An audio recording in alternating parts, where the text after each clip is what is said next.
She came from Brazil to take care of a child. She ended up taking part in the murder of her own employer. The story of Juliana Peres Magalhães, the Brazilian au pair convicted in the United States, is one of the most disturbing criminal cases of recent years, and she confessed to everything in detail. In October 2021, Juliana left the countryside of São Paulo, Brazil, to work as an au pair in Fairfax, Virginia. She cared for the Banfield family's 3-year-old daughter. Christine was a neonatal nurse. Brendan was an investigator with the Internal Revenue Service. At first, the arrangement seemed completely ordinary, until it wasn't. During the first few months, Juliana barely spoke to Brendan, but in August 2022, their relationship became sexual. The affair deepened, and with it came a sinister plan. Brendan said divorce was not an option. He would lose custody of his daughter and be forced to split his assets, so he proposed another solution. The plan involved luring a stranger to the house and framing him for the murder of his wife. Brendan created a fake profile on a BDSM social media platform using photos of Christine.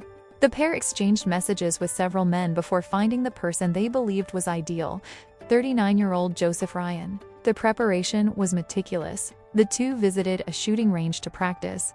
Brendan replaced the home's windows with soundproof models and tested whether neighbors could hear screams from inside.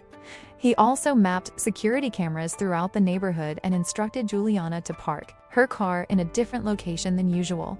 On February 24, 2023, Juliana woke up early with a handgun tucked into the pocket of her robe.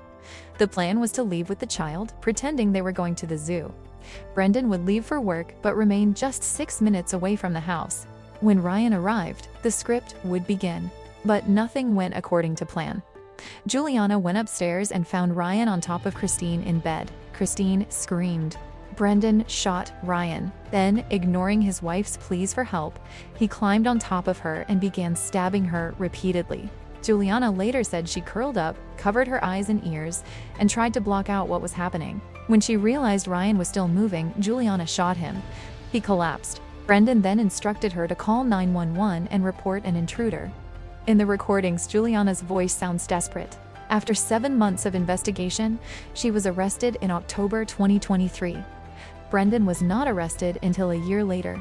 In October 2024, Juliana signed a plea agreement with prosecutors, confessed her role in the crime, and testified against Brendan. He was convicted of 2 counts of first-degree murder in February 2025. On February 13, 2026, Juliana was sentenced to 10 years in prison, followed by 2 years of supervised release.